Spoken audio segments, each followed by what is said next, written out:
Muy buenas tardes a todos los participantes. Sean ustedes bienvenidos a una edición más dentro de la Semana de la Movilidad de nuestras sesiones virtuales relacionadas a la capacitación virtual en movilidad. Y el día de hoy queremos dar la bienvenida a los panelistas: ingeniera Jimena Larrota, la arquitecta Patricia Jara y el arquitecto Carlos Campoverde, quienes son asesores y docentes de la Universidad Tecnológica Indoamérica de la ciudad de Ambato, presentándonos la temática Análisis de espacios peatonales urbanos, caso de estudio Ambato. Sin más preludio, quiero darles la cordial bienvenida e iniciar así esta jornada de capacitaciones del día de hoy, lunes 21 de septiembre. Bienvenidos. Muchísimas gracias. Por favor, ¿me pueden confirmar si nos escuchan? Sí, claramente.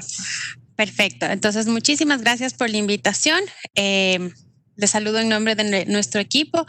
Una pequeña corrección, y es que Carlos Campoverde y mi persona somos parte de la Universidad de Indoamérica, mientras que Jimena Larrota representa al Grupo FARO. Entonces, el día de hoy les vamos a hablar acerca del análisis de espacios peatonales urbanos y el caso de estudio en la ciudad de Ambato. Como les había comentado, nuestro equipo se compone por 5 personas, de las cuales 3 del día de hoy vamos a estar participando en esta capacitación para darles a conocer el trabajo realizado. Teniendo problemas, listo, ahí sí, solucionado el problema del cambio de diapositivas. Entonces, este fue un trabajo hecho en conjunto, como les habíamos comentado, entre la Universidad Tecnológica Indoamérica y el Laboratorio de Movilidad Sostenible en la ciudad de Ambato, administrado por el Grupo FARO y parte de la GIZ. Queremos comenzar contándoles sobre un poco la temática a la que nos atañe el día de hoy, que es Hablemos de Movilidad, nuestro caso de estudio. Es importante entender o tener un poco de contexto para poder sostener nuestra presentación. Entonces, tenemos la idea de qué es movilidad sostenible, ¿no es cierto? Aquella que permite la satisfacción de las necesidades de acceso y desarrollo de la sociedad de manera segura y consistente en la salud humana y el ecosistema, y que promueve la equidad con y entre generaciones sucesivas, opera de forma eficiente, limita las emisiones y los residuos y minimiza el uso de espacios y la emisión de ruido. Es importante entender que cuando una ciudad está pensada para un desarrollo de una movilidad óptima, permite que las personas puedan desplazarse sin mayores complicaciones. Es decir, desde la concepción propia de la ciudad, desde la concepción de sus calles, de sus aceras, las ciudades nos permiten a nosotros tener ciertos patrones de movilidad. Cuando las ciudades no han sido diseñadas para ese efecto, empiezan los problemas del poder transitar libremente, y más aún cuando tenemos personas con limitaciones, personas de la tercera edad, personas con discapacidad o inclusive madres con niños. Ante eso, es necesario entender que la movilidad sostenible tiene que minimizar los impactos a nivel ambiental, y para esto tiene que pensarse de 2 maneras. Tiene que ser de manera integral, en el sentido que se planifique no únicamente para un periodo corto, sino se planifique para los periodos de expansión, para la gestión urbana, para todo lo que atañe a la vida urbana en general de esa ciudad. Pero además de eso, tiene que ser inclusive, porque no importa los ciudadanos de edad, género, condición socioeconómica, física y modo de circulación, en algún momento vamos a necesitar podernos mover libremente y tener nuestra autonomía para hacerlo. Dentro de los principales inconvenientes que afronta la libre movilidad en las ciudades, encontramos que están las barreras físicas, las superficies agrietadas, las entradas a desnivel por los parqueaderos, la ausencia de rampas con pendientes excesivas, el mal uso de las aceras, la iluminación deficiente. Es importante entender que también las aceras no son solo parte de la movilidad urbana, sino también son aquellos espacios que permiten la activación del espacio público, es decir, que lo vuelven más atractivo, económicamente también se vuelve más atractivo, por lo tanto, permite inclusive un desarrollo social. Para esto, nosotros nos planteamos que en nuestra ciudad era necesario conocer realmente el problema para poder un poco incidir en resolver el problema. Dentro de esto, les queremos contar un poco sobre Ambato. Ambato es una ciudad que está ubicada en el centro del país, en la provincia de Tungurahua. Estamos hablando de una ciudad intermedia con 330,000 habitantes, una extensión de 46,5 kilómetros cuadrados. Lo importante o lo interesante de Ambato es que es una ciudad caracterizada por relieves y el trayecto en sí del río Ambato ha incidido en las constantes problemáticas de conexión entre las zonas de expansión como Atahualpa, Izamba y Pichilata, que son las zonas exteriores, con el centro de la ciudad. Esto también ha incidido en su morfología urbana, lo que hace que la mayoría de los equipamientos de uso comercial, servicio financiero, administrativos, se concentren en la parte céntrica de la ciudad. Y esto hace que se generen bastantes problemas de movilidad porque las personas se trasladan a diario al centro de la ciudad y se genera alto tránsito, cuellos de botella. Asimismo, esta forma irregular, estos accidentes geográficos y diferencias en sus plataformas también dificulta el comportamiento de los peatones, ciclistas, transporte público, puesto que no es tan fácil moverse porque tiene bastantes pendientes y tiene altas diferencias entre la plataforma, por ejemplo, centro, que es nuestro caso de estudio, y las plataformas altas. Se conoce que Ambato tiene un porcentaje altísimo de desplazamiento en vehículo privado, siendo que es una ciudad bastante pequeña. Y como les comentaba, más aún en el centro donde está nuestro caso de estudio, puesto que esta es una área bastante conflictiva. Les queremos mostrar cuál fue nuestra área de estudio. Como pueden ver, es la zona marcada por gris, que está limitada en la parte norte, está el río Ambato, y en la parte sur, en cambio, está la plataforma número 3. En este casco central se identifican problemas como la falta de acceso a espacio público, la dificultad en la movilidad, por lo que les comento estas diferentes plataformas, la desproporción en el abastecimiento, la segregación social en puntos estratégicos, la contaminación desde fuentes primarias que fueron el sector industrial, la sobrecarga de servicios, entre algunos más. Esto se agudiza más aún como cuando ustedes conocen que Ambato es una ciudad con una vocación comercial. En Ambato ha sido muy famoso por este intercambio comercial que se produce entre productos de la costa y la sierra por su ubicación geográfica.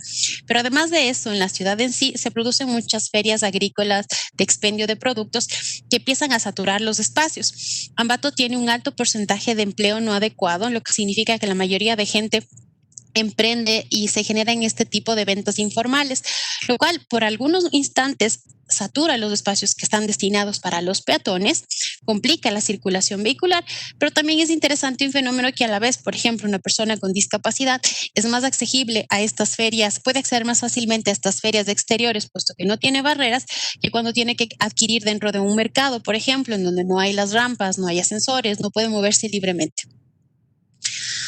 Así también, como tenemos este problema tan fuerte, también existen acciones por parte de los organismos de control, pero estas acciones no muchas veces son pensadas en la incidencia que puede tener en nosotros como peatones, como por ejemplo, problemas de salubridad, listo, ponemos los ecotachos, pero ponen los ecotachos en medio de la vereda, lo cual dificulta también el acceso.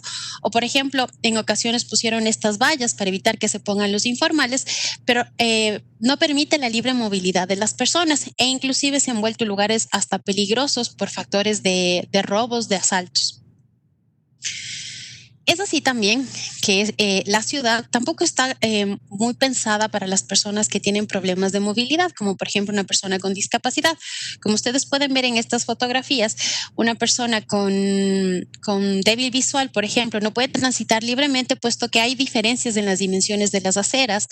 Entonces, no le permite guiarse y de igual manera no hay rampas en las esquinas o los cruces, de manera que una persona con discapacidad no puede moverse libremente y necesita siempre del apoyo de alguien más.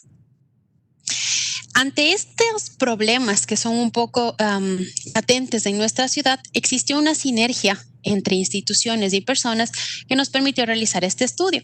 Es así que contamos con el Laboratorio Urbano de Movilidad Sostenible en Ambato, que es parte del marco de programa de ciudades sostenibles, intermedias sostenibles de la cooperación alemana GIZ, que están trabajando con la movilidad, con la municipalidad de Ambato en un plan de movilidad.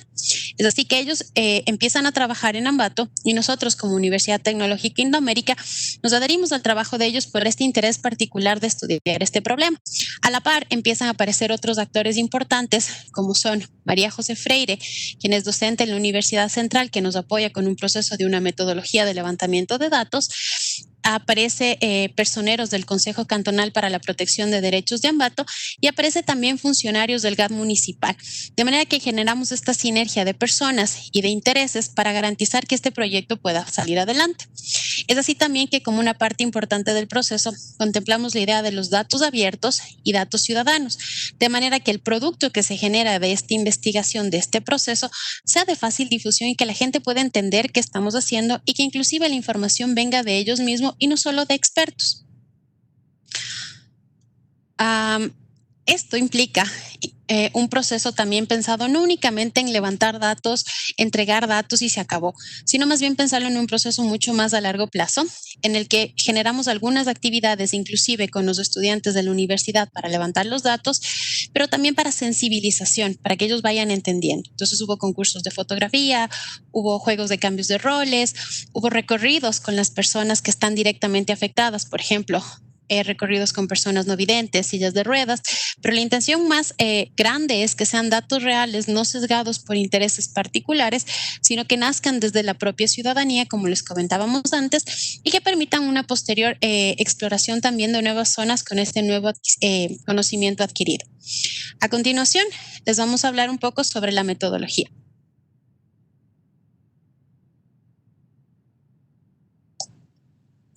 Muchas gracias, Patti. Tomo la posta justamente para poder mencionar la metodología que nosotros empleamos en este caso de estudio. Como ustedes pueden tener claramente, el escenario es justamente Ambato, en donde se desarrolló esta articulación entre actores y sobre todo precisamos pues justamente la intervención de los estudiantes, ¿no? Para que puedan tener esta experiencia de poder experimentar qué está pasando en la ciudad con el tema del espacio público. Lo desarrollamos técnicamente en 2 semanas, justamente con un equipo de estudiantes más los integrantes que ya se había mencionado. Y en este caso, justamente se dio unos escenarios y se fue tomando en cuenta el tiempo, ¿no? Justamente del tema de la capacitación. Vamos a hablar un poquito ya más de los puntos metodológicos. Siempre tomando en cuenta y en consideración que los estudiantes necesitan una capacitación justamente para entender todos los procesos urbanos y sobre todo entender el tema de la accesibilidad universal. Conceptos también inherentes al urbanismo para que puedan ellos tener una conciencia clara de los datos que van a registrar. Entonces, ellos necesitan ciertas habilidades, ¿no? Estábamos aquí hablando del tema de contar conocimientos básicos sobre movilidad, que es justamente lo que les estaba manifestando. Capacidad de sintetizar e interpretar datos. Perdón. Parece que ahí no sé si me estaban diciendo algo. Bueno. Capacidad de sintetizar e interpretar datos relevantes para reflexionar justamente sobre el tema de la accesibilidad, del estado de los espacios caminables, la posibilidad de transmitir información, ideas y todo lo que ellos van produciendo dentro de su recolección de datos hacia las demás personas y sobre todo como teníamos direccionamiento con las instituciones gubernamentales, pues para poder comunicarnos. La habilidad de poder tener la lectura de croquis, puesto que se hizo mapeos, que ya los vamos a indicar, y esta lectura pues justamente se tiene que interpretar a partir de lo que ellos conocen y del conocimiento de estas capacitaciones iniciales. Y la empatía por entender, ¿no?, las condiciones de las personas que justamente ellos fue un momento bastante grato y aquí está pues una de las representaciones en donde la mayoría tiene su movilidad y creo que bastante libre, ¿no? Pero en el momento que ellos empiezan a experimentar estos roles y justamente a tener la dificultad en el momento de ver cómo se puede movilizar y trasladar una persona dentro del espacio público, es diferente, ¿no? Es diferente tener esa percepción desde otros ojos y observar efectivamente que la ciudad no es tan amigable.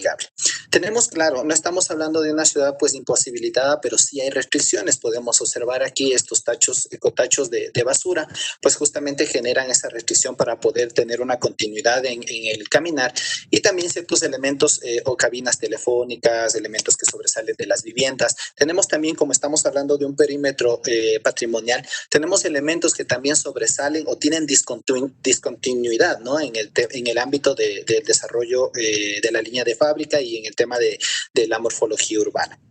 Entonces, creo que esa fue la más grande experiencia justamente orientado hacia los chicos y creo que a todos los que participamos de este ejercicio para poder entender las imposibilidades del espacio público. Ahora, vamos a abarcar 3 puntos importantes dentro de lo que fue la experiencia de levantamiento o de este registro del espacio público, en donde tenemos primero, como punto inicial, les había mencionado la capacitación metodológica. Entender cuáles son las herramientas, qué es lo que necesitamos conocer de conceptos urbanos, entender las matrices para poder levantar datos y entender un sector de estudio. Un segundo paso en el tema de asistir al lugar, en levantamiento de campo, en donde voy a registrar todos los datos, todas las cifras, y un tercer escenario, un tercer paso en el que ya procesamos esa información en oficina, obviamente a través de ciertas herramientas tecnológicas y poder tener un procesamiento y lectura de esta información.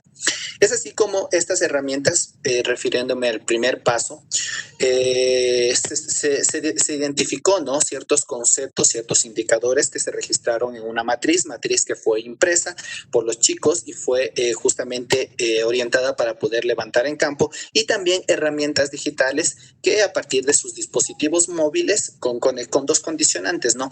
Primero, que tenga la conexión, dispositivos que tengan geolocalización y dispositivos que tengan datos, ¿no?, para que puedan registrar la información en tiempo real. Esta información fue mucho más productiva, puesto que desde el laboratorio, desde la oficina, se podía monitorear todos los registros y en campo mismo, en tiempo real, se podría hacer cualquier tipo de registro o corrección que si así se notara. Tenemos un código QR para que también lo puedan verificar. Efectivamente, ya teniendo claro y teniendo conciencia de cuál es el polígono de estudio, ya entendemos que es el sector central, se procedió a realizar una codificación y a sectorizar por tramos para que puedan ellos hacer un levantamiento un poco más organizado. Justamente se designó a cada uno de las manzanas, a cada uno de los tramos y aceras, se les asignó una codificación de letras y de números para que no pueda duplicarse el registro en otro elemento que puede ser del mismo sector de estudio.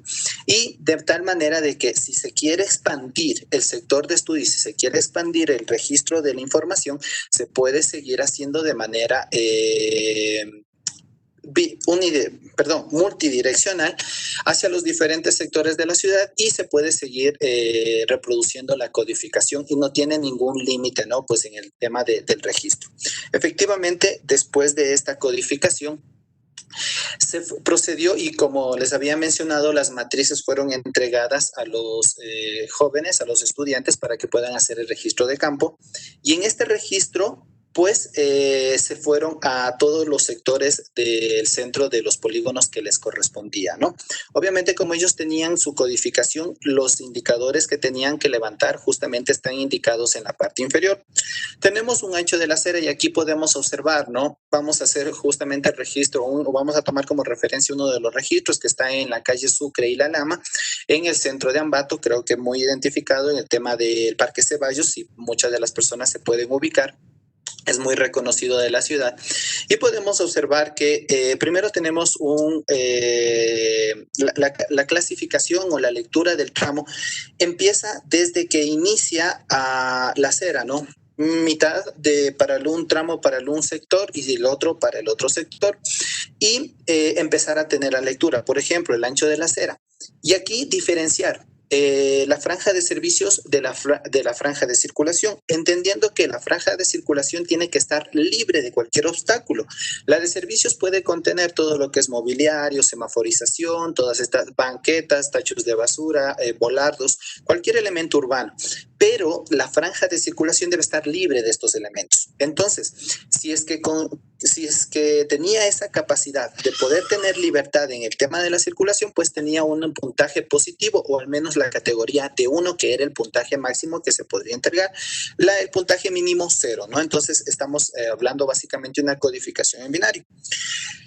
La franja de servicios, que aquí, como pueden observar, no está identificada. No hay elementos claros en donde se pueda visibilizar cuáles son los elementos que estarían separando esta franja de servicios de la franja de circulación. Tiene una calificación negativa. El material de la superficie, que si el material de la superficie del caminar, ¿no? Del recorrido a pie de los peatones, tiene algún tipo de elemento resbaladizo. A veces hay aceras que tienen cerámica, con la lluvia eso puede ser una afectación justamente para las personas que están circulando por allí. Entonces, que ese material se reconozca como antideslizante. El estado y el mantenimiento, y hay tramos, y eso también hay que mencionarlo, ¿no? Que esta metodología tiene todavía un parámetro, un índice de subjetividad, puesto que en todo el tramo que se está calificando, porque la puntuación es por todo el tramo. Si es que ya no existe un elemento, ya se le penaliza. O los chicos tenían esa sensibilidad de poder penalizar a medias, ¿no? Por eso aparece también el 0.5. Y en esta situación también, por ejemplo, en el estado de mantenimiento, si es que la acera en ciertos tramos no está uniforme, ¿no? Porque se ha degradado, existen unos obstáculos, o tal vez ya está partes con hormigón y otras partes de tierra, que suele suceder en los espacios urbanos. Entonces, allí viene ya el parámetro del estudiante de poder reconocer si es que es un espacio de la longitud total de la acera que se está evaluando. Si es que es un tramo considerable, penalizarle total o parcialmente, o tal vez asumirla como imperceptible y calificarlo como positivo. El tema de la continuidad, si es que no hay elementos como gradas para ingresos a las viviendas, el tema de las rampas vehiculares de acceso justamente a las residencias de vehículos particulares, y algunos elementos que justamente generan la obstrucción del caminar, ¿no? Independientemente de los obstáculos que están clasificados aquí en 3 categorías, que más adelante también vamos a abordar un poco más específicamente estos obstáculos. Sin embargo, si es que contenía obstáculos móviles referentes a estos tachos de basura móviles, o algunas ventas ambulantes, o algún elemento que puede ser fácilmente retirable. Los obstáculos físicos, como los que estamos observando aquí, ciertos volardos, ciertos elementos, también el semáforo. Hay algunos elementos como las papeleras o los tachos de basura, o bancas o mobiliario, un árbol, o la misma señalización de tránsito, que se constituye como un obstáculo, ¿no? Y ese, como está permanentemente, pues es un obstáculo fijo. Y los verticales en fachadas, como los letreros, las cabinas telefónicas, que vimos también bastante, o vimos en la imagen anterior, el tema de la publicidad de los locales comerciales. Entonces, todos esos elementos como que se caracterizan y justamente empiezan a incumplir estos elementos, ¿no? Elementos como mobiliario urbano, árboles, jardinería, que son elementos que están frecuentemente en los espacios públicos, y justamente o son diferenciados del sector urbano. Perdón, creo que ya. Que son elementos que también se pueden diferenciar de la franja de servicios, la iluminación peatonal, y no confundir con el tema de la iluminación vehicular, porque nosotros podemos observar que si el poste está con el reflector o la luminaria hacia la calle, eso está representando como una iluminación para los vehículos. Y la iluminación que está diferenciada, porque si hay escenarios donde hay una iluminación que está a menor altura y direccionada hacia los espacios, hacia el espacio de la acera, entonces esa luminaria sí es para el peatón. Entonces, ese tipo de elementos también están reconocidos dentro de esta matriz y justamente se penaliza, ¿no? Las fachadas activas, si es que tenemos comercios y si tenemos ese diálogo entre el espacio público y el privado en tema de accesos, de comercios y todos esos elementos. El porcentaje de parqueaderos en retiro, y recordemos que una normativa que aquí vigente es el 30% del frente, entonces si es que cumple esos elementos dentro de todo el recorrido, y la visibilidad de la fachada, si es que hay elementos que obstruyen el poder observar hacia el interior de las edificaciones, ¿no? Entendiendo de que hay sectores residenciales en donde efectivamente se amurallan muy, muy fuerte y no se puede observar qué está pasando al interior. En otros elementos, en cambio, son más permeables y puede visibilizarse. Entonces, también se va realizando esa categorización. Sumando todos estos elementos, pues justamente obtiene una calificación de 9.5, y eso ingresa dentro de esta ponderación, de esta evaluación, de este cuadro, en donde si obtiene un puntaje de 0 a 5 es malo, de 6 a 10 regular y de 11 a 15 como bueno, entendiendo lógicamente de que si la acera, o esa sería la calificación del resultado, ¿no? Que si es bueno, la acera facilita el desplazamiento del peatón, es amigable pues para poder circular, tiene un índice fuerte o mayoritariamente de accesibilidad universal, entonces es factible la circulación. Y así se va penalizando con estos elementos. En el tema de los cruces, para podernos mantener en el mismo sector, he tomado este otro cruce referencial, en donde podemos observar justamente en la calle Sucre cuál es el elemento que se está tomando como referencia. Y justamente podemos observar de que es inclusive un cruce, de manera diagonal por el desfase entre las dos manzanas, ¿no? De la misma manera, se le codifica y se empieza a ponderar en base a los indicadores. Tenemos aquí una pendiente de la rampa que si es menor a 10%, pues efectivamente está cumpliendo la norma. Caso contrario, se empieza a penalizar. En este caso, por ejemplo, por decir, si es que solamente existe rampa en el un lado y en el otro no, ya los chicos se penalizaba porque efectivamente el realizar el traslado desde una acera a la otra ya no se está cumpliendo el cometido porque se está restringiendo la movilidad y más aún en este espacio que si ustedes pueden ver en el semáforo que está en la parte derecha de la imagen, existe un bordillo que ni siquiera hay continuidad de acera y tampoco hay una rampa. Entonces, no hay una conexión directa. Efectivamente está marcado el cruce, pero no hay una conexión. El ancho de la rampa, que también si es que supera el 1.20, pues efectivamente podemos estar catalogándole como una rampa adecuada. Y aquí nos topamos con algo muy importante, perdón que avance y no se logra reconocer mucho acá. En la parte del parque teníamos se tiene una rampa de una magnitud amplia, ¿no? En donde se puede reconocer que existe una buena calidad o un buen ingreso a ese sector. Sin embargo, existen elementos urbanos, en este caso los volardos, que están identificados dentro del centro del desarrollo del paso del cruce cebra. Entonces, esos elementos también a veces efectivamente están considerados como seguridad vial, sin embargo, no están bien ubicados para poder tener el desarrollo continuo del cruce, ¿no? Las condiciones de la rampa, que a veces hay inestabilidad o están de alguna manera incompletas, ¿sí? La rampa y el paso cebra, ¿no? Que era este desarrollo entre lo que parte y a dónde llega, ¿no? Si es que hay la conexión efectivamente de este cruzar. Los obstáculos en la rampa, que hacía referencia a estos elementos que a veces son señalética de seguridad vial. El paso cebra y la línea de cruce, el ancho del paso cebra y la línea de cruce, que son justo los elementos que referencian a las líneas segmentadas que están dentro del cruce de la vía. La señalización vertical, si es que tienen elementos que me indiquen que yo tengo allí un paso peatonal. Entonces, y inclusive hay unos elementos más que aquí estaba, ¿no? En la infraestructura para no videntes, que es complementario, ¿no? Para poder identificar que tengo el cruce y puedo tener la seguridad de poder realizar mi traslado de un espacio al otro. Y la longitud, efectivamente, que era un tiempo también bastante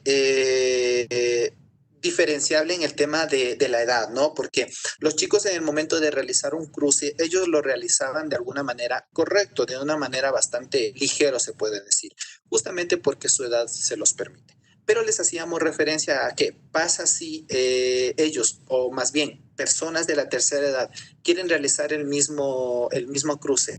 Tal vez el tiempo semafórico no es el adecuado. Entonces, siempre van a tener esa restricción o el tiempo no es el adecuado para el desarrollo. Entonces, el espacio justamente o el desarrollo del cruce no está bien planificado. Entonces, ahí se les penalizaba justamente por estas condiciones.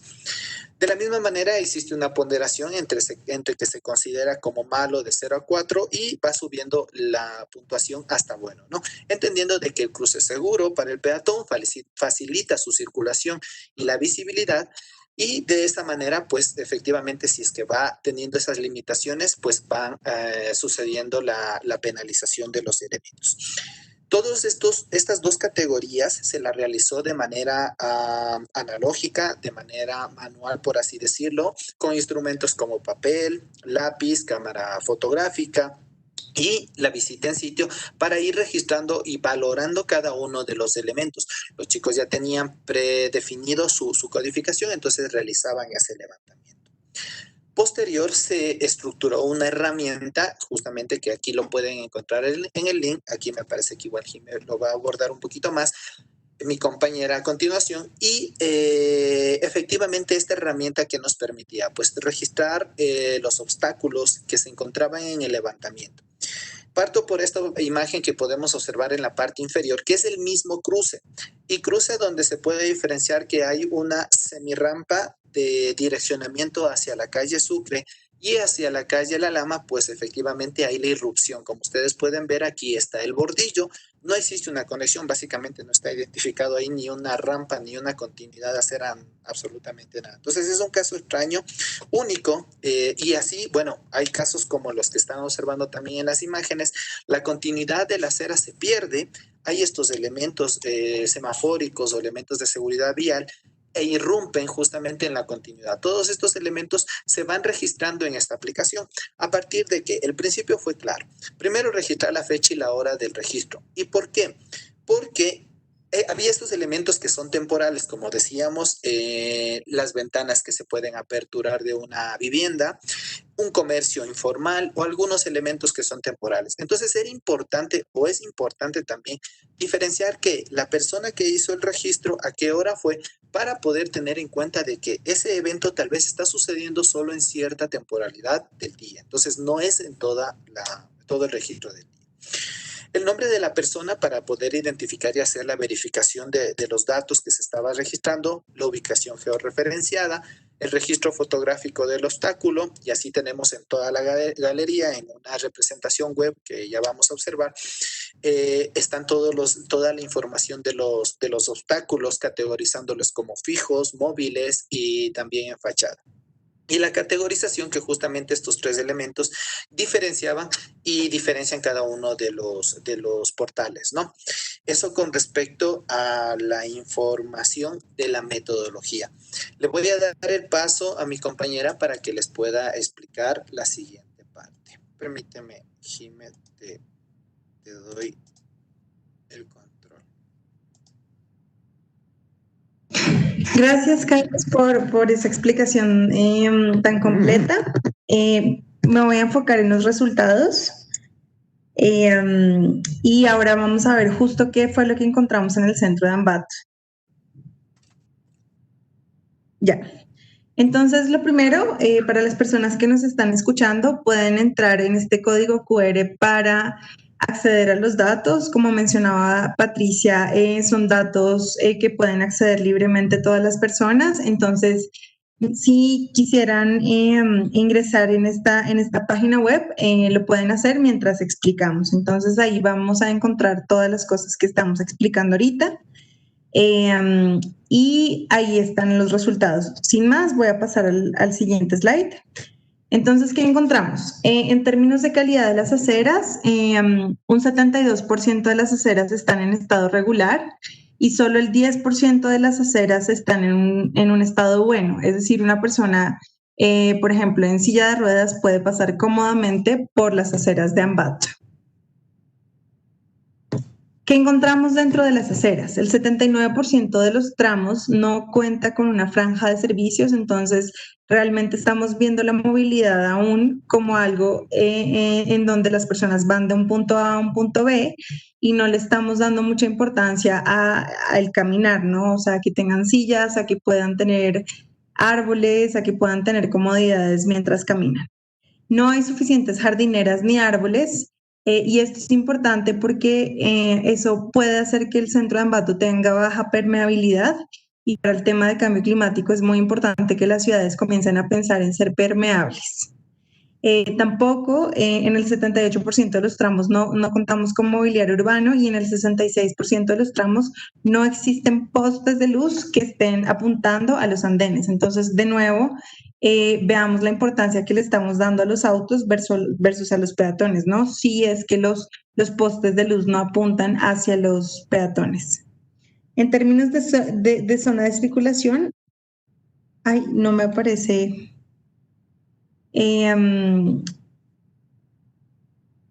No me aparecen los datos acá. Bueno, les voy a explicar En términos de zonas de circulación, lo que encontrábamos es que en general los obstáculos verticales son los que menor tenemos. No sé si ahí quizás cambiamos la presentación o seguimos con eso. Sí, porque Sí, no. nomás. Ya. Tú tienes el control, Jimmy. Ya, ok. Bueno, en términos de la zona de circulación, ahí tenemos que, por ejemplo, el estado de mantenimiento y la continuidad son los valores más bajitos y digamos, si pensamos estratégicamente en toda la zona de circulación, un poco en línea con lo que decía Carlos, tenemos aceras que no son muy continuas y en donde el estado de mantenimiento, digamos, es un poco precario, ¿no? Entonces, si le sumamos a esto también que el ancho de las aceras, digamos, solo en el 54% de las aceras se cumple con el ancho y le agregamos también los obstáculos fijos y los obstáculos móviles, entonces tenemos, digamos, unas aceras que solo cumplen el 10% con una buena calidad, ¿no?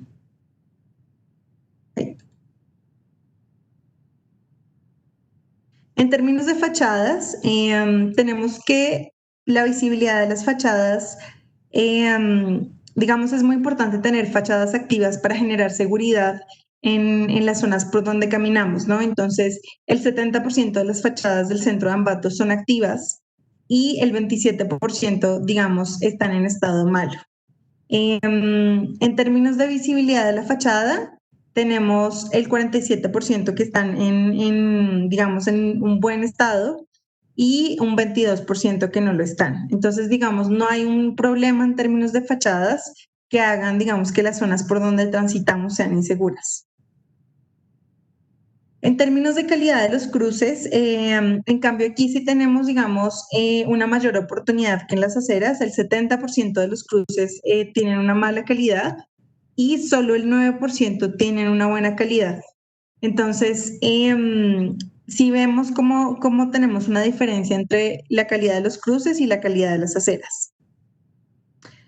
En términos de las rampas, ahora veamos que casi todos los indicadores sí están digamos, en el estado malo, y es porque no tenemos una buena calidad de rampas en general en el centro de Ambato, ¿no? Entonces, es tanto en que tenemos una pendiente muy empinada, el ancho de la rampa no se cumple, el material de la rampa tampoco es indicado, y hay obstáculos en las rampas. Entonces, todo eso hace que realmente no tengamos una buena calidad de rampas en el centro de Ambato. E inclusive nos dábamos cuenta que la calle principal, que es la Ceballos, no tiene, digamos, una continuidad de rampas.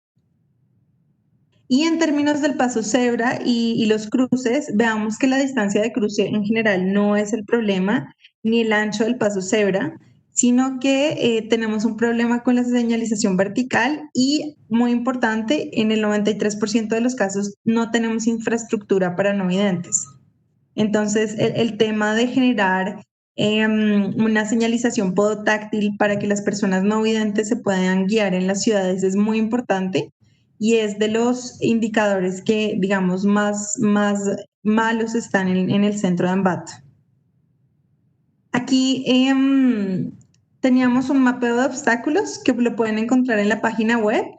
Y más bien ahí les invito a que visiten el link.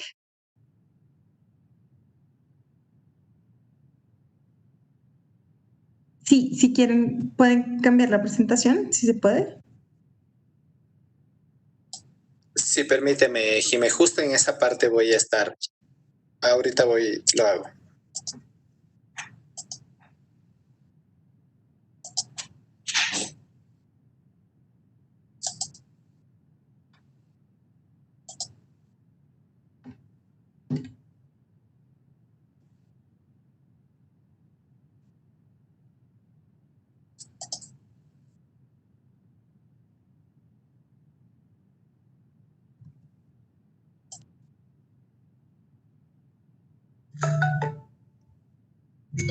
Bueno, mientras tanto, entonces en el mapa que vamos a visualizar ahorita, vamos a ver la diferencia entre los obstáculos fijos, los obstáculos móviles y los obstáculos también en las fachadas, por ejemplo. De todas formas, pueden acceder en el link que les presentábamos antes. Y algo muy importante también es mencionar que cuando estábamos haciendo la actividad, por ejemplo, teníamos un tacho de basura y el ancho de las aceras, les confirmo el dato exactamente, el ancho de las aceras, solo digamos, tienen un buen ancho de las aceras, el 54% de las aceras de Ambato. Entonces, estamos compitiendo en la mitad de los casos por un espacio muy escaso y le sumamos a esto los obstáculos, ¿no? Entonces, cuando tenemos obstáculos como, por ejemplo, los ecotachos, casi siempre la discusión se torna en hacia dónde corremos el ecotacho en términos de peatones y no se piensa, digamos, en correr el tacho hacia los vehículos, hacia los autos los particulares, ¿no? Entonces, es una discusión que tenemos que comenzar a tener y no pensar, digamos, en cómo manejarnos en este poco espacio que tenemos, sino realmente cómo podemos repensar todo el espacio completo de las calles. Gracias. Ahí está justo lo que les decía.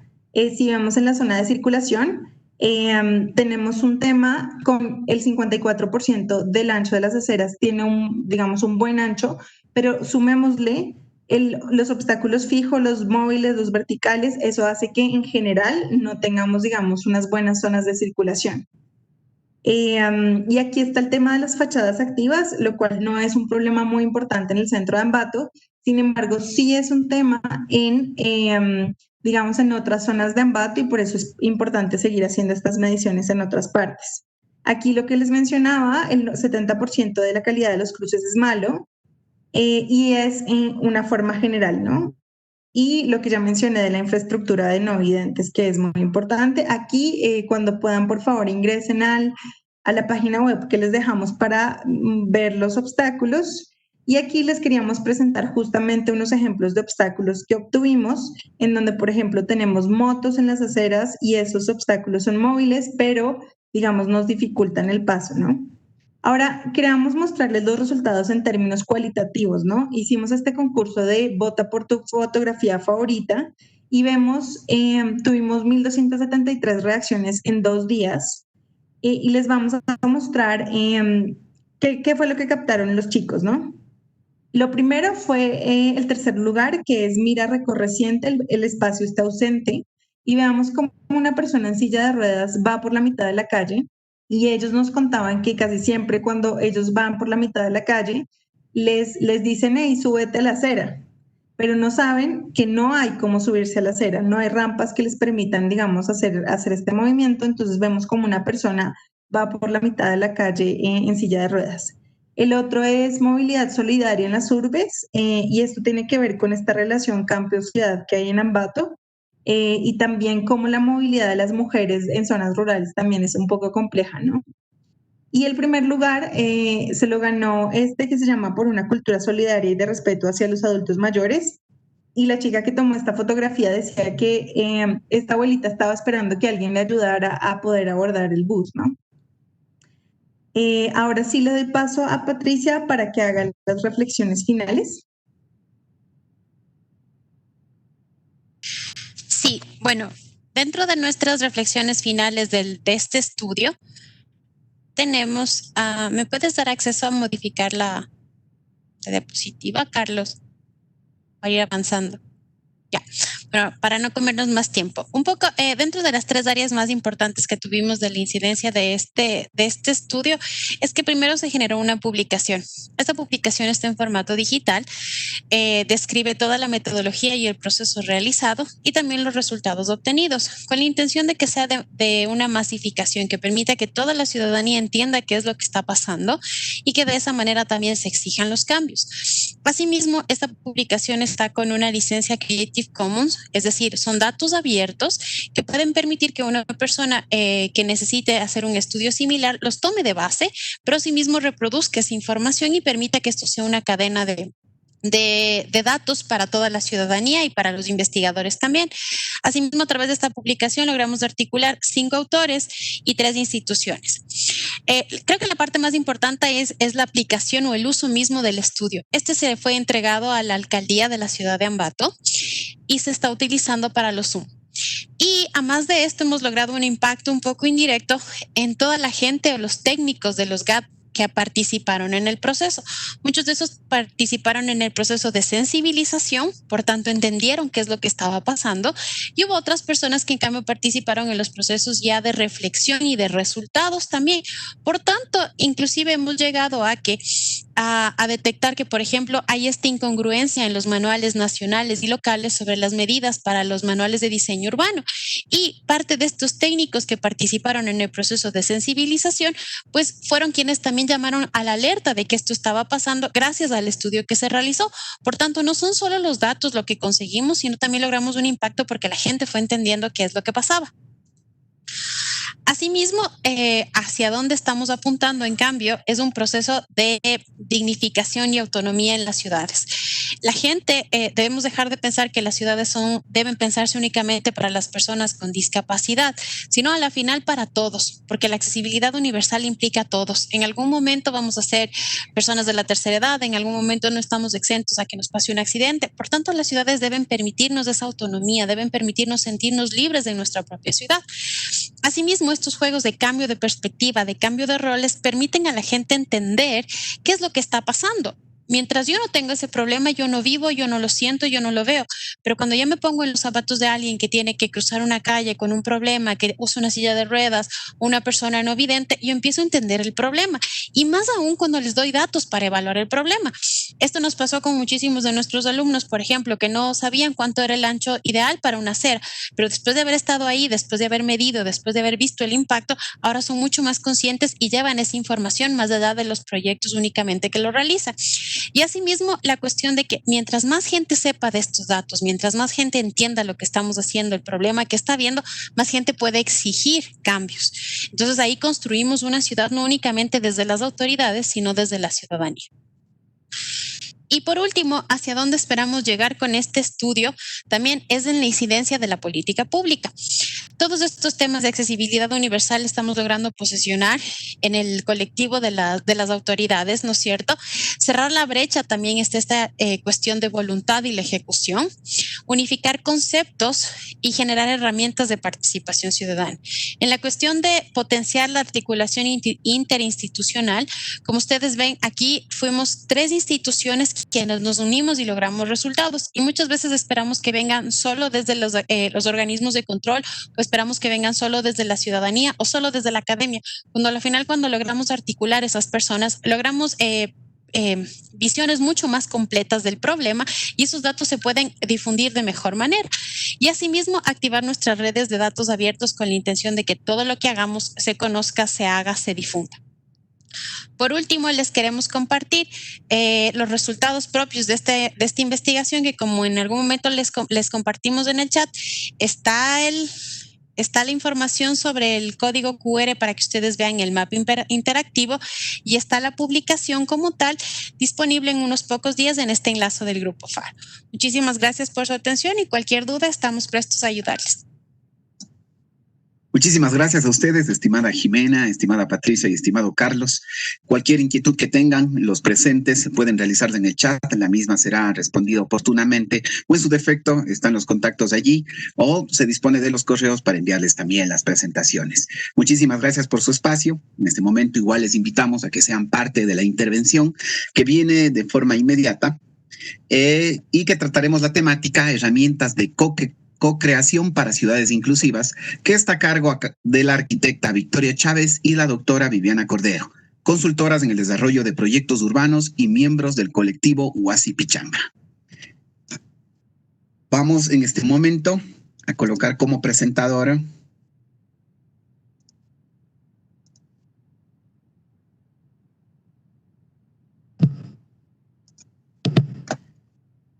Victoria.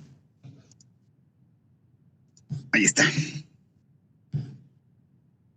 Perfecto, muchas gracias, Paul. ¿Estoy yo como presentadora o la Vivi? Creo que Vivi, vos. Está en este momento Victoria. Sí. Podemos colocarle a Viviana, no hay problema. Ustedes sí, por favor. Sí. Ya. Muchas gracias.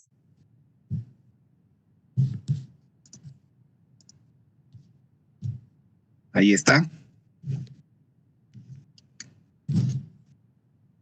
Está compartiendo. Sí. Ahí sí pueden ver mi pantalla, ¿no es cierto? Sí, así es. Hoy quiero poner presentar.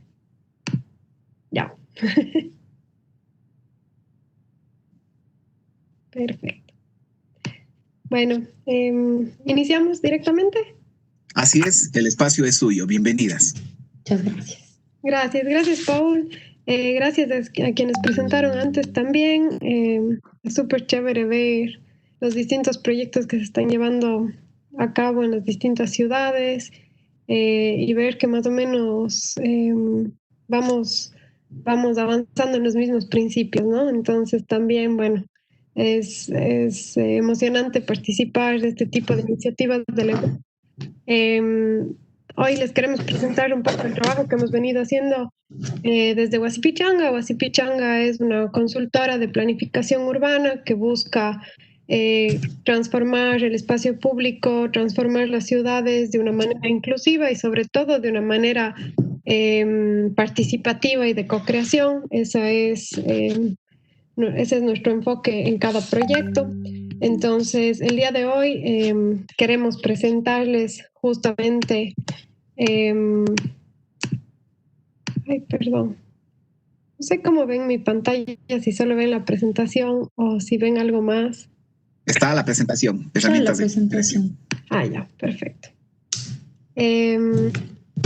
Ya. Bueno, entonces queríamos presentarles hoy las herramientas de co-creación que nosotros usamos para crear ciudades inclusivas.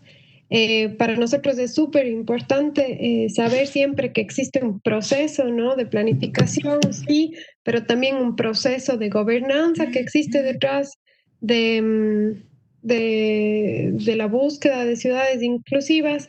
Y por supuesto que a veces hay partes subjetivas y objetivas de estos procesos en los que distintos actores tienen sus opiniones, pero existen herramientas para organizar, llegar a acuerdos que permitan esta planificación de ciudades inclusivas, y por eso hablamos también de co-creación, hablamos de un nivel de participación más alto, distinto, por ejemplo, a un nivel solamente de informar o a un nivel solamente de consultar ideas que ya han sido previamente hechas, bien sea por los técnicos o por los políticos o por ciertos grupos específicos, que se llevan a otros grupos a ver qué tal les parece o simplemente informar, esto vamos a hacer, sino más bien la co-creación ya es un nivel de participación mucho más amplio en el que no hay una respuesta fija o una solución a lo que se va a implementar, sino más bien que se explora el problema de manera conjunta y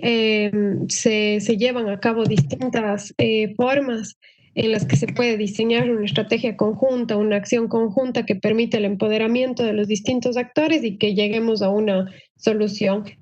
Y como ciudades inclusivas, nosotros les vamos a presentar el enfoque en el que nosotros nos basamos últimamente y prioritariamente, digamos, que son las ciudades amigables con los niños. ¿Y por qué nosotros consideramos que las ciudades inclusivas son las ciudades amigables con los niños? También vamos a explicar esto a cierto punto, pero partamos desde que los niños tienen ciertos parámetros mucho más específicos de lo que se necesita dentro de la ciudad en temas espaciales, en temas sociales. Entonces, toda ciudad que sea buena para los niños inmediatamente es buena para los demás. Entonces nosotros pensamos que desde ahí se parte un parámetro de cómo crear ciudades inclusivas. Entonces, para lo que les decía sobre la co-creación, es siempre importante saber en qué punto nos encontramos nosotros. Entonces, les hablaba de distintas herramientas que existen principios y obviamente existen procesos. Y existen dos tipos de formas de las que podemos actuar. La primera, que es top-down, es decir, que el gobierno central o el gobierno local decide cuáles van a ser las políticas que se van a implementar o los planes que se van a implementar y de una u otra forma ejecuta a fuerza lo que se va a hacer a través de la ley, por ejemplo, de las ordenanzas. Y la otra forma, pues bottom-up, es decir, que iniciativas comunitarias marcan la planificación y marcan el desarrollo de las dinámicas de la ciudad. Entonces, puede haber también una mezcla de esto, obviamente, y que sea bottom-up no quiere decir necesariamente que sea informal, es simplemente, puede ser como no puede ser, pero es simplemente de dónde viene. Y pues nuestra posición como técnicos expertos es más bien no pensar que somos los expertos, sino pensar que somos un mediador o un facilitador que brinda estas herramientas, principios y procesos a los actores, tanto del gobierno como a la comunidad como tal, ¿no? Para que entonces ellos puedan usarlos para las propuestas que quieran implementar en el espacio físico que ocupan. Y desde ese punto de vista creo que es importante que nosotros pensemos en qué significa la participación, si es que la participación es para todos y sobre todo si es que la participación tiene que darse siempre. Creo que el primer análisis que hay que hacer es saber si es que la participación es un concepto que está de moda, la participación ciudadana, o si es un concepto que lleva resultados. Y en ese sentido, para nosotros la respuesta es que depende, y depende mucho de la agenda a la que estamos enfrentando, del propósito al que vamos a acudir, y entonces es necesario que nosotros definamos nuestro nivel de participación. Pero para eso siempre es necesario definir cuáles son todos los actores y por supuesto estar seguros de que ese nivel de participación es el adecuado para ese momento. Entonces, en ese sentido, en primer lugar hay que saber quién elige quedarse fuera, porque hay gente que no, o hay grupos que prefieren no participar por distintas razones, y hay otros que son excluidos. O sea, es decir, tal vez yo digo, bueno, no quiero participar porque no quiero hacer nada político, o no quiero participar porque trabajo y no tengo tiempo. Pero nosotros deberíamos entonces buscar las herramientas que sí permitan que esas personas que, entre comillas, no tienen tiempo, encuentren la forma de hacer oír su voz, digamos. Y en ese sentido hay distintas metodologías que permitirán incluir a los grupos según el trabajo que estemos realizando. Personalmente, o digamos, en Huasipichanga nosotros utilizamos una metodología que incluye distintos actores. El primero es, bueno, el grupo de Huasipichanga como un grupo transdisciplinario, es decir, nosotros no solo somos urbanistas o arquitectos, sino que hay abogados, hay médicos, hay nutricionistas, hay distintas personas que a través de sus conocimientos pueden influir dentro de cómo se pueden aplicar estas distintas técnicas de las ramas que hemos estudiado en un contexto urbano.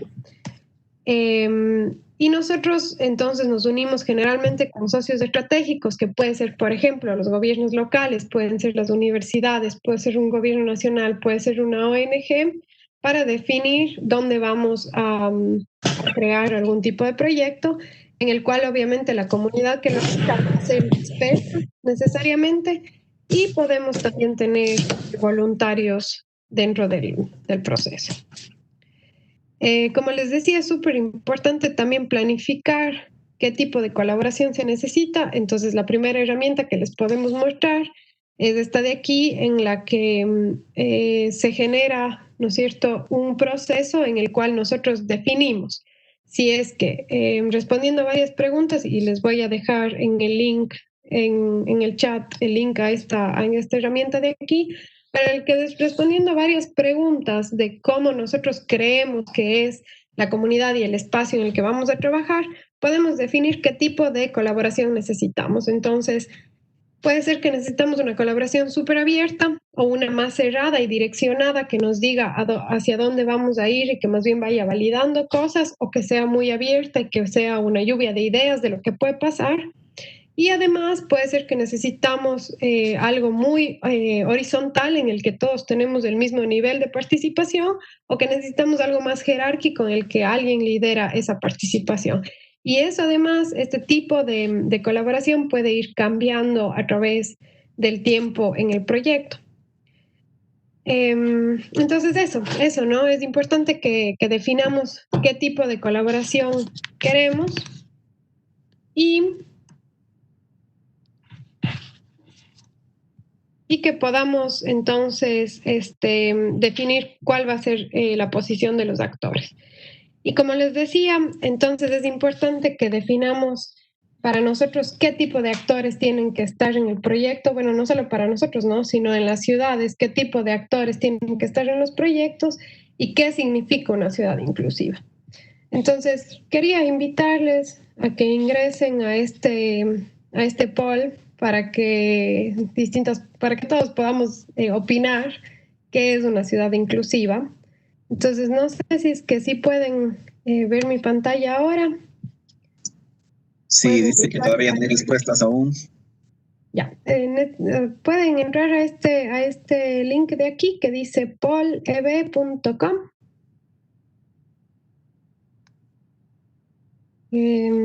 Bueno, y quisiera que también que todos los participantes, si es que pueden entrar, y les debería salir directamente para ingresar una respuesta, y entonces podemos ahí poner distintas palabras para responder qué es una ciudad inclusiva para nosotros.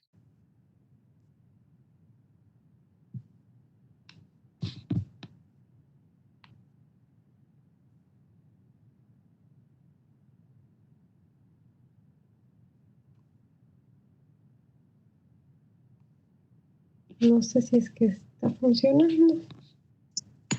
Sí, están saliendo palabras. Perfecto.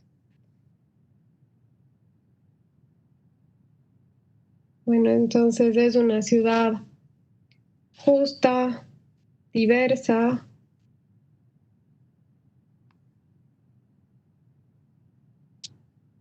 segura, dice mucha gente.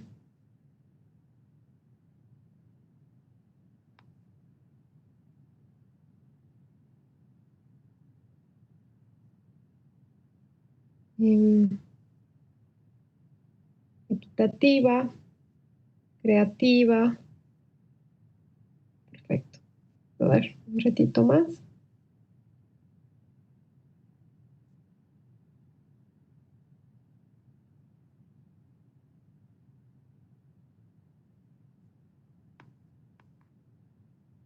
Perfecto. Entonces sí, una ciudad inclusiva es precisamente todo esto, ¿no? Es una ciudad segura, sobre todo, lo que dice mucha gente, porque cada actor, cada ciudadano es definitivamente, puede sentirse parte de la ciudad en todo momento, puede estar seguro de que no va a ser agredido en ningún momento o de que es menos vulnerable, ¿no? Y en ese sentido, obviamente, tiene que ser diversa, tiene que ser equitativa y eso también crea otros parámetros, ¿no? Como que, por ejemplo, es creativa, es amigable, se puede disfrutar, es compacta, es justa y es vibrante. Entonces, precisamente, como les contaba, nosotros creemos que las ciudades inclusivas se pueden enmarcar en el ámbito de las ciudades amigables para los niños. ¿Y por qué? Voy a darles algunos de los datos que al menos hemos encontrado que son súper importantes a nivel mundial. Y claro, esta ciudades amigables para los niños empieza desde UNICEF ya en los años 70, también después se dio un poco más en los años 90. Y los alcaldes deciden que quieren ser las ciudades amigas de la infancia porque se dan cuenta de que si es que ellos toman al niño como parámetro principal, sujeto de derechos y ciudadano, pueden mejorar la calidad de vida no solo de los niños, sino de sus seres más cercanos, más próximos, como son los papás, como son los abuelos, que si una ciudad es buena para un niño de 8 años, es buena para un abuelito de 80. Y entonces viene a ser una ciudad que está comprometido con mejorar la vida de los niños, dentro de su jurisdicción, obviamente, que respeta los derechos del niño, tanto los derechos del medio ambiente sano que se merece, pero también sus derechos de participación y por tanto ve al niño como un ciudadano más que tiene el derecho de hacer oír su voz y de ser parte de las decisiones públicas, ¿no? Y en ese sentido se empieza ya a generar una búsqueda de por qué las ciudades son el principal foco en el que tenemos que trabajar, y se pasa desde la política pública que había antes de primera infancia, por ejemplo, de nutrición y políticas nacionales, a una política más espacial y de las ciudades y de cómo podemos crear el ámbito urbano. Y en ese sentido, para el 2050, el 70% de los niños en el mundo va a vivir en cascos urbanos. Entonces, no puede ser de otra forma, sino que planifiquemos para esos niños que además en el día a día definen cómo los papás van a actuar. Por ejemplo, cualquier papá se levanta y lo primero que piensa es, a ver, tienen que ir los guaguas a la escuela, les voy a dejar, van en la buseta, yo me voy a trabajar, después, ay, los guaguas tengo que irles a ver para ir al almuerzo, o les voy a ir a dejar en la academia, o les voy a ir a dejar en donde los abuelos, o van a venir conmigo al trabajo. Entonces, todas las decisiones que uno tiene, si es que hay niños en el hogar, dependen mucho de ellos y por tanto nuestra vida se ve completamente afectada. Además, que está comprobado científicamente que dentro de los primeros 1000 días de vida de un ser humano son los 1000 días en los que uno más se desarrolla, más aprende, más crece. Entonces, por cada dólar que nosotros invertimos en esos 1000 días de vida, la sociedad como tal puede recuperar de 4 a 9 dólares. Entonces, es súper importante cómo esta inversión de las ciudades y de los espacios destinados a los niños pueden generar inclusión y pueden generar sociedades más inclusivas. Como les contaba,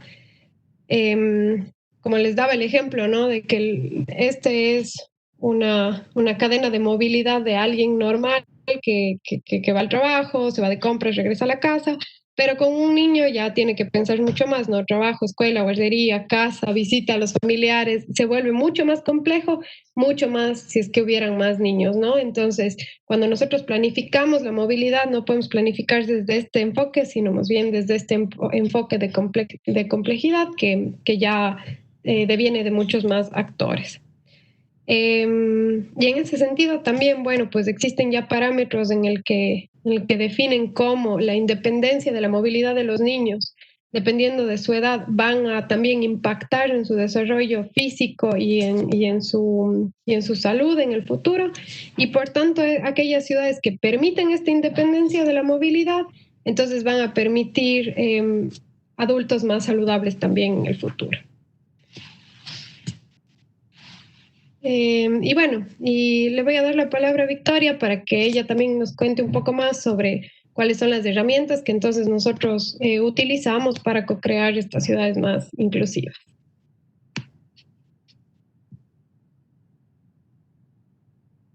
Y más o menos contarles qué herramientas de co-creación son las que nosotros normalmente usamos. En Guasipichanga, como tal, hemos definido nuestra propia metodología en base a la experiencia, en base a los proyectos iniciales que desarrollamos, en prueba y error, a aprender mientras hacíamos y darnos cuenta qué metodologías sí funcionan o qué metodologías deben aplicarse en ciertos casos. Y sí, nuestra metodología es como muy centrada en el tema de una fotografía, que es lo que son las etapas iniciales que tomamos para poder generar una imagen y las etapas finales en donde disfrutamos de esa imagen. Para eso pasamos desde un screening a un picturing, a un zooming in, a capturar esa imagen, a un capturing, a revelar y a un zooming out, a entender o a apreciar lo que se generó. Dentro de esta metodología, siempre con el objetivo de iniciar nosotros como tal vez un equipo pequeño que va a empezar un proyecto y sí terminar como una comunidad con una diversidad de actores que hayan trabajado con nosotros en el camino, se hayan unido y estén ahora disfrutando de lo que se haya implementado. También pensando que cada etapa, la metodología no es lineal, que siempre va a haber intentar avanzar y retrocesos, que siempre va a haber círculos de feedback en donde nos retroalimentemos, en donde entendamos por dónde avanzar, por dónde no avanzar. Entonces, más o menos así vamos nosotros implementando nuestras estrategias. En la primera parte de nuestra metodología, en el screening, para contarles más o menos qué herramientas utilizamos para esto. Nos pareció como súper interesante armar esta charla pensando en mostrar qué herramientas usamos en cada fase de nuestros proyectos, al menos algunas de ellas, y contarles cómo las usamos. Para nosotros, cuando nosotros abordamos un proyecto o empezamos un proyecto en donde llegamos prácticamente como el extraño o el invitado a una comunidad, nos interesa mucho observar las dinámicas, observar dinámicas sociales y también generar prácticas de inmersión en donde nosotros podamos experimentar de primera mano con diferentes actividades inclusivas qué está pasando en el lugar. Por ejemplo, tuvimos un proyecto en Senegal en donde la primera pregunta o el primer problema que surgía era mucho la falta de calles con accesibilidad. Entonces, el ejercicio principal era, bueno, tratemos de experimentar desde una persona con discapacidad el espacio público y entender qué está pasando o cómo está funcionando, por ejemplo. También dentro de esta etapa es súper importante para nosotros la identificación de actores, entender quiénes son los actores en el sentido no más relevantes, pero cuáles van a ser los usuarios, cuáles son los implementadores, cuáles son los facilitadores y poder generar este mapeado de actores, generar también este momento de cuándo necesitamos la activación de cada actor, en qué momento o qué recursos se va a necesitar de cada actor. Es muy importante en esta etapa. Y también siempre un mapeado de diferentes escalas. Normalmente nos gusta siempre empezar a nosotros tal vez desde una parte más abierta, tal vez un poco que nos ayuda más a invitar. Nos hemos dado cuenta a través de nuestros proyectos que, por ejemplo, como en la imagen tenemos es un mapa que generamos para entender un proyecto en Italia, que simplemente teníamos un papelógrafo enorme y estábamos en la plaza central, y en la plaza central dibujamos más o menos, bueno, cuál es la distribución de la plaza. Y la gente empezó a llegar a poder mapear, este es mi lugar favorito de la plaza, este es donde yo juego, y había niños y había adultos, y era una herramienta, la verdad, muy sencilla, muy práctica, muy activa, que generó muchísima información, y dentro de eso también había herramientas digitales, también había levantamiento de información, análisis de datos, que cada cosa iba complementando una herramienta a la otra, pero sí como aproximación inicial. Nos ha servido mucho generar herramientas muy sencillas, pero bastante enriquecedoras de información, más que nada social. De ahí la siguiente fase de nuestros proyectos es el picturing, o ya proponernos qué imagen queremos plantear nosotros de la intervención. Y aquí también les queríamos contar de 3 herramientas que normalmente usamos, que más o menos es la etapa en donde nosotros tenemos que generar ya una visión con los actores que estamos trabajando. ¿Cuál es nuestra visión del espacio y por qué? Normalmente muchísimo como utilizamos ahora esta herramienta de los word clouds, que es súper fácil, es digital, incluso nos ayuda a guardar la información para analizarla después, y que puede tener diferentes niveles de complejidad. Es una herramienta que hemos visto muy interesante también, porque a veces no todo el mundo está abierto a hablar, o no todo el mundo pues alzará la mano y dirá su opinión. Hay bastante gente que por el mismo hecho de ser introvertida o a veces pensar tal vez no tengo el conocimiento para compartir mis ideas, no lo hacen. Entonces hemos visto que esta herramienta sí genera mucha discusión y también genera participación un poco más incluyente para todos los que están ya dentro de la sala, digamos. Otra herramienta que también es súper interesante para nosotros es esta herramienta que se llama Arena de Acción. Es una herramienta que está en holandés y en inglés, pero que nos ha servido mucho para entender todas las etapas de un proceso. Creo que después les podemos compartir los links de estas herramientas, ya se pueden descargar.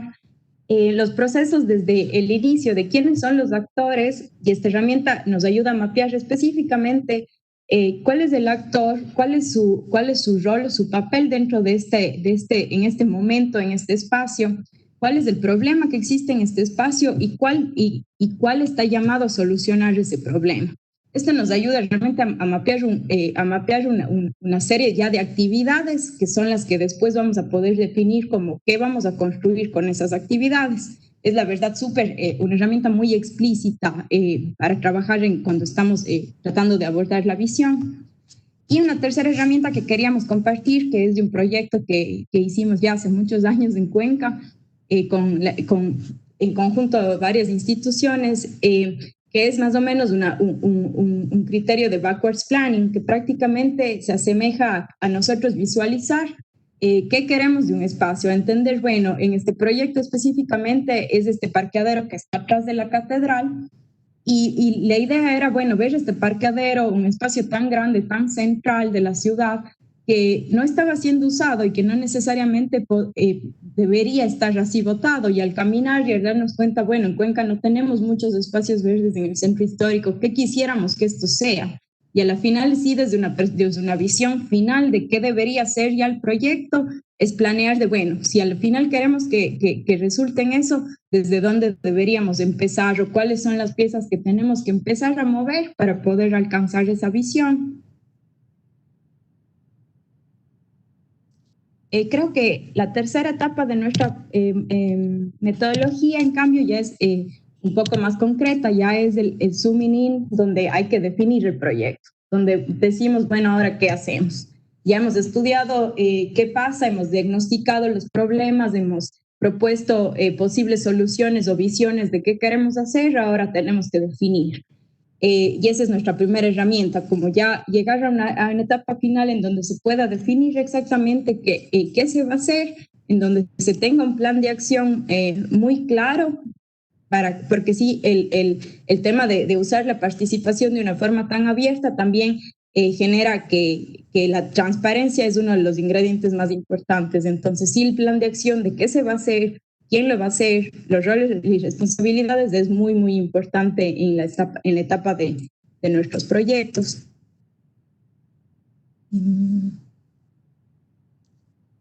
Y bueno, el siguiente componente de nuestra metodología, que ya sería el capturing, que es prácticamente la construcción, por así decirlo, o la generación de la propuesta, que por más lógico y repetitivo que sea, pusimos un checklist que es como una herramienta indispensable, que es bastante lógica y creo que bastante usada, pero en realidad es primordial para nosotros, al menos cuando uno está trabajando con comunidades, que tal vez cuando uno está trabajando con arquitectos, con ingenieros, hay bastantes pasos que son obvios en cómo generar un proyecto de construcción o una implementación urbana, pero cuando uno está trabajando con comunidades que no necesariamente tienen o estuvieron conectadas o saben cómo generar este tipo de proyectos, pues nosotros tenemos que generar herramientas muy sencillas que a la final nos van a ayudar para que ellos estén súper claros en qué procesos tienen que seguir. Y una parte de eso que es muy relevante para nosotros, como Vivi nos contaba, que nosotros trabajamos mucho con los niños, es el rol de los niños en la ejecución de nuestros proyectos. Para nosotros ha sido como muy relevante y también muy satisfactorio trabajar y ver el impacto que tiene trabajar con niños. Siempre hemos utilizado como parte de nuestra metodología que el primer acercamiento sea siempre buscar a la niña, siempre buscar cuáles son sus intereses y saber que mediante ellos o mediante esta generación de interés a los niños, esta generación de ideas con ellos, siempre va a tener a sus cuidadores, a sus familiares más cercanos, ellos van a estar siempre con ellos. Entonces ha sido súper interesante ver en nuestros proyectos que el momento en que los niños están enganchados a querer ser parte de la implementación, pues viene toda la familia, vienen los tíos, vienen los abuelos, vienen los primos, entonces tienes una capacidad mucho más grande que tal vez hubiera sido a veces querer involucrar directamente a los adultos o involucrar directamente a los expertos, como que causa otros tipos de fricciones.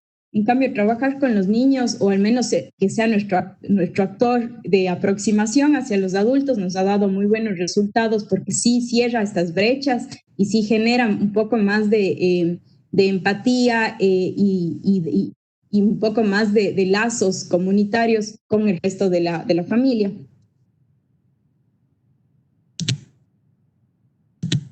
Bueno, y también como herramienta nosotros tenemos la parte de revelar, ¿no? El revealing de la parte de los proyectos, que para nosotros es como súper importante que la revelación del proyecto sea una fiesta. Como nuestro nombre tiene a la final pachanga, eso es justamente lo que queremos buscar.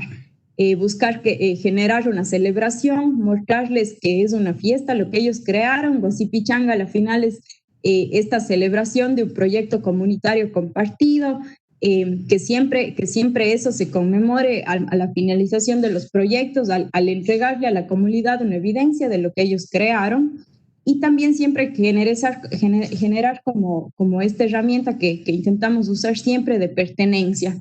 Tuvimos un proyecto en Bolivia, por ejemplo, en donde estábamos generando 3 plazas urbanas y hubo siempre este momento de pertenencia en donde los niños, que también los principales actores en generando estas plazas, decidieron, bueno, pero también hay un espacio en donde podríamos generar una 4ª plaza que puede ser nuestra y vamos a ponerle un nombre, y a la final todas las plazas, ellos nombraron las plazas, y los profesores, que era parte también de una escuela que era un actor en este proyecto, los profesores les ayudaron y nombraron las plazas, inauguraron las plazas con esos nombres, y se genera un vínculo un poco más fuerte, un vínculo de pertenencia, y sabemos que esa pertenencia va a desencadenar un mantenimiento, va a desencadenar tal vez proyectos futuros. Entonces es súper importante en nuestra etapa de la metodología que esto suceda. Y ya en la última parte, que es prácticamente el zooming out, terminar el proyecto, alejarnos un poco y entender qué pasó, evaluar qué pasó y también poder publicar qué pasó, que es súper importante. Nosotros le separamos como que los resultados del impacto que tiene un proyecto. Es bueno analizar los resultados como tales en el sentido de que, bueno, decidimos construir esto y a la final eso está construido. Entonces, tal vez podemos decir que los resultados son positivos, pero también nos importa muchísimo entender cuál fue el impacto de lo que generamos, que ya es muy, muy a largo plazo. Tuvimos el gusto, por ejemplo, de hacer esta implementación en Cuenca, en las escalinatas, también ya hace varios años, donde la idea sí era como mostrar que este espacio urbano se puede activar, mostrar que muy fácilmente se puede activar y puede tener varios usos. Y bueno, la verdad fue un evento de un día, fue un evento de generar conciencia, y fue súper gratificante ver que en realidad el impacto se desencadenó, creo que al año siguiente de este proyecto, en donde igual uno de nuestros compañeros empezó a trabajar un poco con la municipalidad y se desencadenó un poco de usar este espacio como política pública, en donde se coordinaban artistas, que se coordinaba como ya un escenario público en la ciudad, que se podía ya usar abiertamente. Entonces, más o menos eso nos ayuda a entender cuál puede ser el impacto a largo plazo de un proyecto, que es lo que queremos conseguir a mayor escala. Y finalmente, por supuesto, diseminar y publicar. Por ejemplo, el primer proyecto que hicimos, tuvimos el gusto de publicar en la Bienal de Quito, que podría ser un ejemplo, y de ahí en general nos gusta siempre como que dar escenario a nuestros proyectos, mostrar cómo las comunidades pueden generar mediante participación este desarrollo. Dale, Viri. Y bueno, pues esperamos que todas estas herramientas puedan ser útiles, y a veces algunas parecerán más simples y otras más complicadas, pero al final queremos que sean útiles para ciertos objetivos específicos que nos ponemos en la planificación urbana, y pues uno de ellos ha sido esto de la reducción de emisiones a través de la participación ciudadana, que es justo el tema que estábamos conversando aquí en la Semana de la Movilidad. Y entonces queremos contarles un poco sobre por qué nosotros pensamos que es importante, ¿no?, la reducción de emisiones a través de este concepto de movilidad alternativa, o cómo podemos a través de la movilidad alternativa reducir las emisiones, por qué es importante reducir emisiones desde lo que hemos visto hasta ahora. Y queremos hablar de la participación ciudadana desde una pedagogía urbana y contarles nuestro más nuevo proyecto que hemos iniciado en Cuenca y que estamos muy felices de compartir.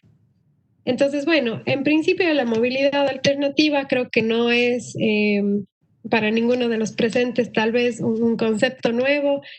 Sabemos que es una movilidad que ya deja de lado tener una planificación centrada en los carros, sino que más bien permite que haya una independencia de movilidad, que sea más seguro, más rápido y por supuesto que centra su atención en los peatones, en las bicicletas y en otras formas de movilidad no motorizada.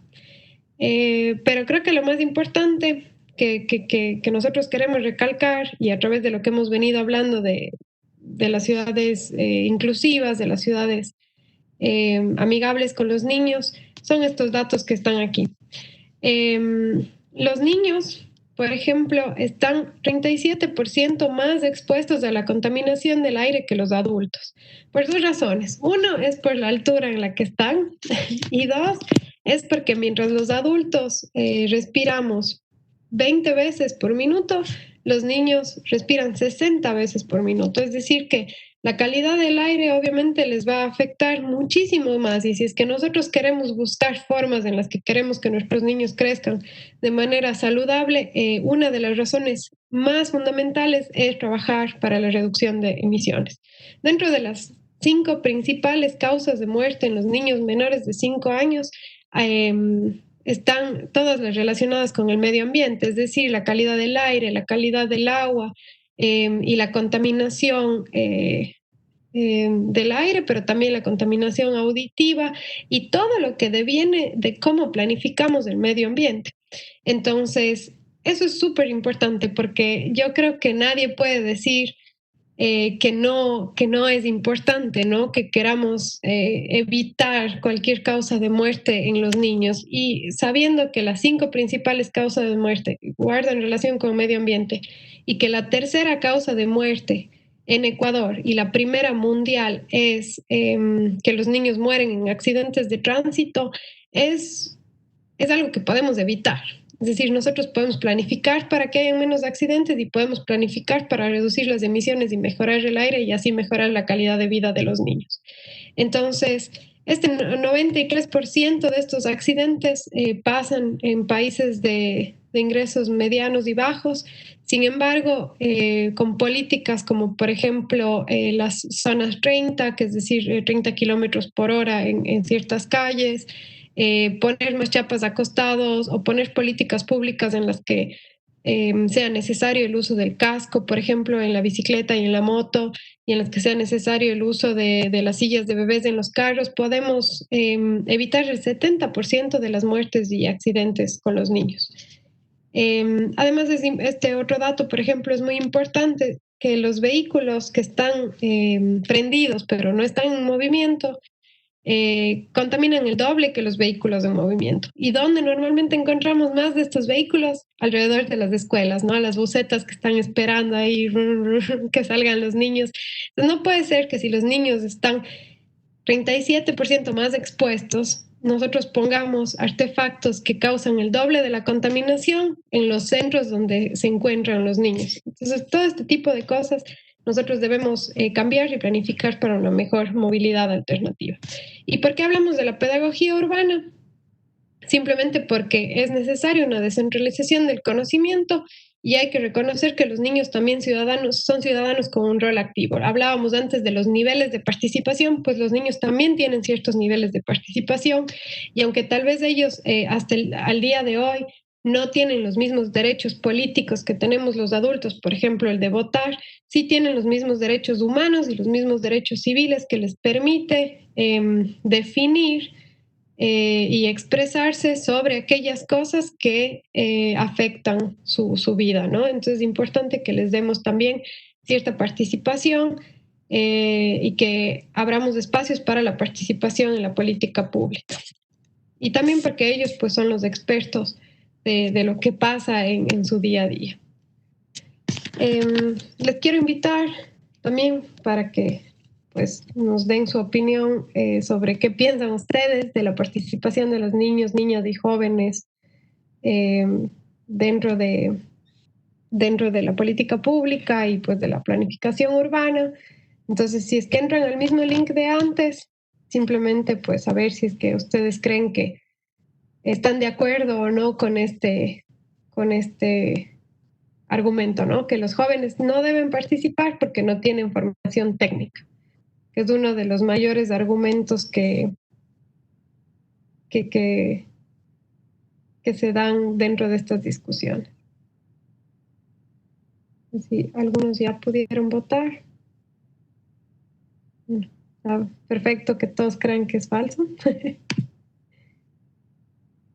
Y la siguiente.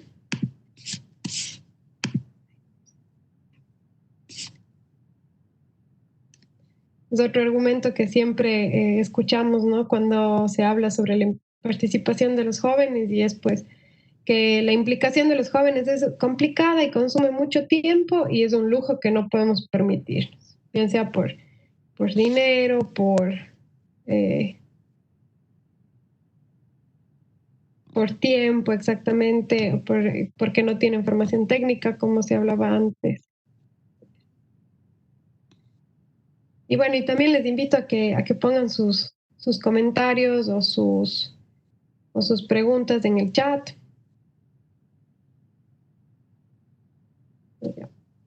Alguna gente que también piensa que es complicada y consume tiempo, pues un poco cierto. Y en ese sentido, pues les contaba, ¿no? Que hay muchos argumentos a veces que están en contra, pero les queríamos contar un poco porque también hay argumentos que obviamente a favor, y hay un estudio de David Driscoll que cuenta, ¿no? Cuáles son los principales argumentos de aquellos que no quieren incluir a los niños, y entre esos, por ejemplo, hablamos de que los jóvenes cometen errores, pero los adultos también cometen errores. Los jóvenes no tienen formación técnica, pero muchos de los adultos tampoco tienen formación técnica, y entonces nosotros somos los adultos especializados en ciertas técnicas o ciertas profesiones para trabajar para el resto, y asimismo confiamos que otras profesiones o otros oficios trabajen para nuestro beneficio en otras cosas, ¿no? Entonces, de igual manera, no necesitamos que los niños o los jóvenes tengan esa formación técnica. Hablamos, por ejemplo, que los jóvenes deben disfrutar de su infancia y no se les debe imponer las preocupaciones y responsabilidades de los adultos. Pero lamentablemente no todos los niños están disfrutando de su infancia, ¿no? Hay muchos niños, 1 de cada 5 en Ecuador, que tiene asma, y eso depende depende de las emisiones de la ciudad. Existen niños que se encuentran en situación de calle, en situaciones de vulnerabilidad. Entonces, con más razón se debe darles una voz para que ellos puedan expresar cuáles serían las cosas que pueden disminuir sus preocupaciones y que pueden sí dar una luz y un camino para que los adultos tomen las responsabilidades que necesitan para crear ciudades que puedan ser más amigables con los niños. Entonces, en ese sentido, pues dejarles este mensaje de que es súper importante escuchar niños, niñas y jóvenes, saber que ellos en varios proyectos, en varias ciudades ya han generado cambio hacia ciudades más sostenibles, porque además ellos pueden ver con muchos menos intereses o agendas ocultas los proyectos que se están llevando adelante, y darnos visiones que a veces nosotros no las tenemos tan claras o tan obvias. Entonces es muy importante la participación de los niños, y además pues el diseño urbano como tal que permita que los niños vivan en ciudades más seguras y más inclusivas. Y para eso quiero dar paso ya a Victoria para que ella nos pueda explicar entonces cuál es el proyecto que hoy empezamos en Cuenca y que estamos muy felices, y en el cual vamos a implementar todas estas herramientas, y en el cual esperamos pues ser un aporte más para que se dé la reducción de emisiones a través de la participación ciudadana, y con esto de la movilidad alternativa y de la pedagogía urbana.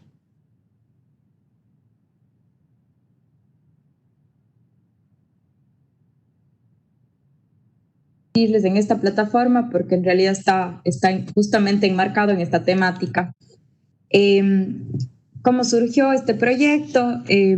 Surgió de un ya hace algún tiempo un análisis de de qué pasa en Cuenca, de entender un poco cuál es la mayor problemática, de entender la dificultad que existe ahora con el tema del COVID, de cuándo van a regresar los niños a las escuelas, cómo van a regresar a las escuelas y la aglomeración vehicular que tenemos alrededor de las escuelas. Más o menos con un análisis, después de muchas discusiones y de entender, bueno, cuál podría ser un área de acción en la que nosotros podamos intervenir o tal vez un área de estudio en la que se pueda generar. No sé si Vivi, si les puede pasar las diapositivas. Generamos un mapeado muy básico de entender más o menos qué pasa en la segunda zona central de Cuenca. Hemos visto que el municipio, hemos visto que el EMOB está generando muchos proyectos en el casco urbano, en el centro de la ciudad, y pensamos también, bueno, ¿en dónde vemos nosotros que hay una aglomeración alta de niños? Elegido como nuestra parte de nuestra zona de estudio, el que mapeamos las escuelas, simplemente para entender, bueno, cuántas unidades educativas más o menos tenemos en el área, para tener una idea de qué estamos hablando o qué estamos abordando. Y usamos esta regla de los 600 metros, que son los que en diferentes edades, de niños y jóvenes, se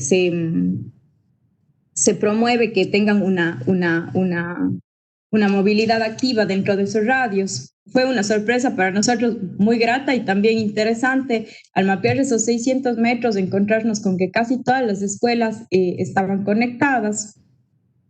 Y si vemos la siguiente diapositiva, podemos ver que en realidad, si quisiéramos plantear un desarrollo peatonal en toda la zona, sería súper interesante porque está al alcance de los niños, y nosotros tal vez hacemos con una mirada incluso un poco más crítica y un poco más técnica, y encontramos paradas de buses, encontramos paradas de taxis, de estaciones de bicicletas. En realidad podremos tener una zona súper transitada de la ciudad que puede completamente desarrollarse con movilidad alternativa y contemplar inclusividad y contemplar, sí, sobre todo la salud y la seguridad de los niños.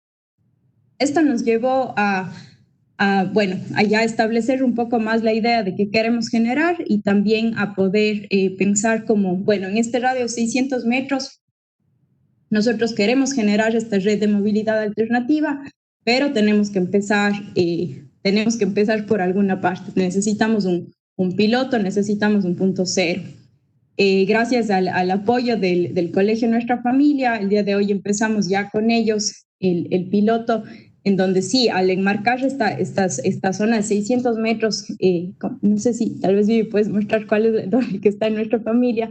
En esa zona de ahí ya estamos muy cerca de hitos muy importantes. Estamos cerca de la Bilingüe, estamos cerca del Benigno Malo, estamos cerca del Mall del Río, que es una área de verdad súper representativa para los jóvenes, más que nada, que pueden ser los principales usuarios de esta movilidad, incluso como una manera de mostrarles qué está alrededor de un colegio tan central de la ciudad, en la que a veces, como tal vez incluso culturalmente en nuestra ciudad pasa, los papás llegan, les dejan en la puerta del colegio a las 9 de la mañana, regresan a la 1 de la tarde y les retiran desde la puerta del colegio.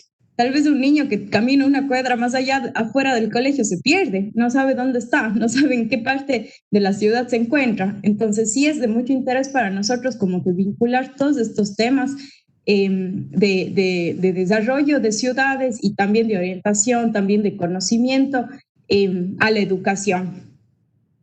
También esa era como la directriz de por qué trabajar con colegios.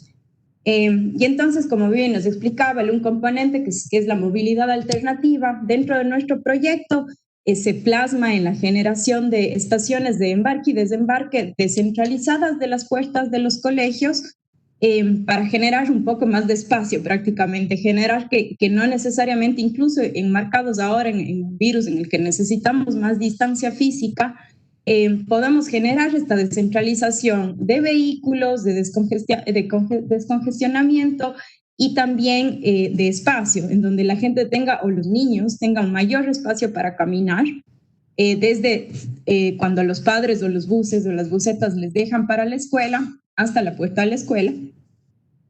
Y el segundo componente de generar desde estos puntos de embarque y desembarque, generar rutas seguras, está bien la anterior, Vivian, de generar rutas seguras hacia las escuelas. Entonces, desde el lugar en donde los papás les dejan hasta el colegio, generar rutas seguras, en donde también existan instalaciones que se transformen en hitos urbanos, instalaciones de placemaking, instalaciones sencillas, pero duraderas, que les sirvan a ellos para entender, bueno, qué tan lejos estoy del colegio, o este es mi espacio de transición, este es mi espacio de descanso, o este es mi espacio de juego, para yo poder llegar al colegio. Pensamos que así generamos un impacto enorme en el desarrollo social, primero, porque estamos generando mucho más tiempo de interacción que desde un carro a la puerta.